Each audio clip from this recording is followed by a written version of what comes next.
जिंदाबाद, कर्मचारी एकता जिंदाबाद, कर्मचारी एकता जिंदाबाद। हम सब एक है, हम सब एक है, हम सब एक है। इंकलाब जिंदाबाद, इंकलाब जिंदाबाद। भारत माता की जय, भारत माता की जय, जय। भैया महासचिव जी को महासचिव जी का स्वागत करें। हमारे उसके बारे में संक्षेप में जानकारी दीजिए ना। आज ये जो बैठक हो रही है सारे निगम मंडल के पदाधिकारी पर मौजूद हैं और हम इस बात इसलिए बैठक कर रहे हैं कि सरकार बनने से 1.5 साल होने जा रहा है और आज तक निगम मंडल एक सरकार का एक पार्ट है, एक अंग है राज्य सरकार का। इनको अलग थलग करके इनकी मांगों पर कोई ध्यान नहीं दिया जा रहा है और आज बैठक हम विशेष तौर पर चर्चा करेंगे कि अपनी मांगों के शासन के सामने रखेंगे और शासन का ध्यान आकर्षण करेंगे और शासन हमारी बात नहीं मानेगी हमें आंदोलन की रूपरेखा भी हमें तैयार करना पड़ेगा। यहाँ आज की बैठक हम तय करने जा रहे हैं। अब परिचय दीजिए सर। मैं HP साहू, ये संरक्षक हूँ यहाँ का और मैं ट्रेड यूनियन काउंसिल का अध्यक्ष भी हूँ रायपुर का और वैसे BSL में ऑल इंडिया जो यूनियन है उसका मैं हाल इंडिया ऑर्गेनाइजिंग सेक्रेटरी। सर बताइए। सबसे पहले तो आप सबको बहुत बहुत धन्यवाद और बधाई जो आपने कीमती समय दिया।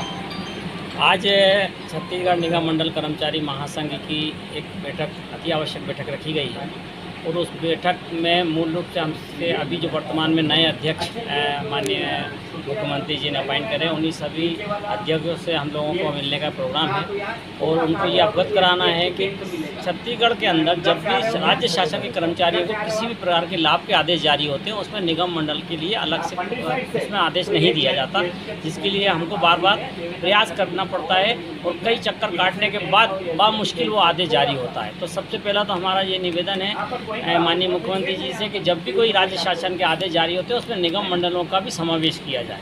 साथ ही पिछले 5 वर्षों में माननीय भूपेश बघेल जी की सरकार के समय में निगम मंडलों को क्या सभी कर्मचारियों को एक प्रकार से नगण्य कर दिया गया था। कई योजनाएं क्या पैसा समय पे नहीं मिला, वेतन भत्तों की मुसीबतें हो गई थी।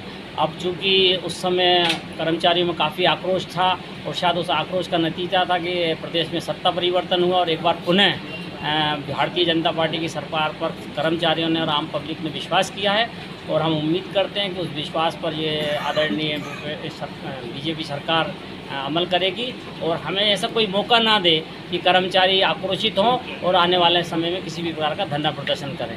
मैं संजय सक्सेना, प्रदेश अध्यक्ष निगम मंडल कर्मचारी महासंघ। आज जो बैठक ले रहे हैं आप, आज बैठक इसलिए ली जा रही है क्योंकि छत्तीसगढ़ सरकार बने हुए कम से कम 1.5 साल करीब हो रहे हैं और 1.5 साल होने के उपरांत भी आज दिनांक तक निगम मंडलों के बारे में सरकार ने कोई अच्छी सोच नहीं बताई आज तक। निगम मंडलों के भी कर्मचारी काम कर रहे हैं और इतना अच्छा काम कर रहे हैं। 33 निगम मंडल है छत्तीसगढ़ प्रदेश में। 33 निगम मंडल के बाद में जो राज्य सरकार विगत जो पूर्व की राज्य सरकार ने जो दैनिक वेतन भोगी कर्मचारियों के लिए जो श्रम सम्मान राशि 4,000 रुपये देने की घोषणा की थी, उसके बारे में निगम मंडलों के कर्मचारियों ने, पदाधिकारियों ने बहुत लिखा पढ़ी की है और आज दिनांक तक उस पर किसी भी प्रकार का विचार नहीं किया गया। मंत्रालय लिखा पढ़ी की गई, मंत्री जी को लिखा गया, उसके बाद में वहाँ से सिर्फ एक लाइन का उत्तर यह आता है कि निगम मंडलों के लिए किसी भी प्रकार की राज्य सरकार ने घोषणा नहीं की। हमारा मतलब ये है कि हम राज्य के अंतर्गत काम कर रहे हैं, महत्वपूर्ण इकाई है, तो क्या हमें राज्य सरकार ये निगम मंडलों को राज्य की संस्था में नहीं मानती है? क्या राज्य के अधिकारी कर्मचारी नहीं मानती है? जब देखो तब हमें अनदेखा किया जाता है, ये उचित नहीं है।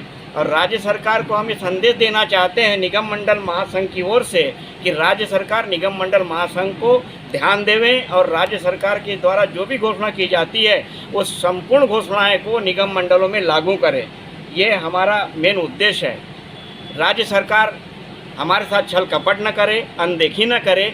अगर इसी प्रकार की अनदेखी कर रही है सरकार तो हमें मजबूर विवश होकर के धरना प्रदर्शन आंदोलन करना पड़ेगा, जिसकी स्वतः जवाबदारी प्रदेश सरकार की होगी। जय हिंद, जय भारत। मैं DL Chaudhary, Chhattisgarh state civil supply corporation का प्रदेश अध्यक्ष एवं छत्तीसगढ़ प्रदेश कर्मचारी निगम मंडल महासंघ का महासचिव।